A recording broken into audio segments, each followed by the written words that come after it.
6ാം യൂറോയ്ക്ക് ഇറങ്ങുന്ന പറങ്കിപ്പടയുടെ നായകനും സംഘത്തിനും ഇന്ന് ആദ്യ മത്സരം.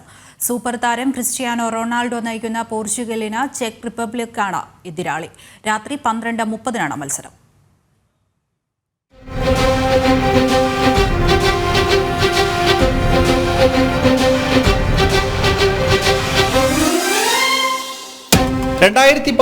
ഫ്രാൻസിനെ വീഴ്ത്തി കപ്പുയർത്തിയ പോർച്ചുഗലിന് ലോകകപ്പിലെ പരാജയത്തിന്റെ വേദന മറക്കാനുള്ള അവസരം കൂടിയാണ് ഇത്.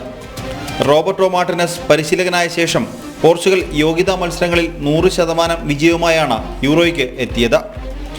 ഓരോ പൊസിഷനിലേക്കും ലോകോത്തര താരങ്ങളുടെ വലിയൊരു പട്ടിക തന്നെ പോർച്ചുഗലിനുണ്ട്.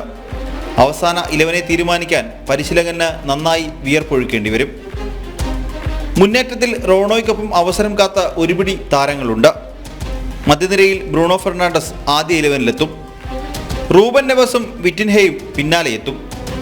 പ്രതിരോധത്തിൽ വെറ്ററൻ പെപ്പയും റൂബൻ ഡയസും ഉറപ്പാണ്. ഡിയാഗോ കോസ്റ്റയാകും വലകാക്കുക. മറുവശത്ത് ചെക്കിന്റെ തുറുപ്പുചീട്ടാണ് പാട്രിക് ഷിക്. ബെക്കാമിനെയും റൂണിയെയും അനുസ്മരിപ്പിക്കുന്ന ഷിക്കിന്റെ നീക്കങ്ങളാകും ചെക്ക് റിപ്പബ്ലിക്കിന്റെ കുതിപ്പിന് ഇന്ധനമാകുക. ഫിഫ റാങ്കിങ്ങിൽ 36ാം സ്ഥാനത്തുള്ള ചെക്കിന് ഇത് അഭിമാന പോരാട്ടമാണ്. 1996-ൽ റണ്ണേഴ്സപ്പായിരുന്ന ചെക്ക് 2004-ൽ സെമിഫൈനലിലെത്തി. യൂറോ 2020 അടക്കം അവരുടെ അവസാന 3 ടൂർണമെന്റുകളിൽ 2ലും ക്വാർട്ടർ കടക്കാൻ അവർക്കായിരുന്നു. കടലാസിൽ ചെറുതെങ്കിലും കരുത്തിൽ പോർച്ചുഗലിനെ വെല്ലുവിളിക്കാൻ പോകുന്നൊരു ടീമാണ് ചെക്കിനുള്ളത്. ലെപ്സിക് സ്റ്റേഡിയത്തിൽ ആവേശ പോരാട്ടം തന്നെയാണ് ആരാധകരുടെ പ്രതീക്ഷ. സ്പോർട്സ് ഡെസ്ക്, ജനം.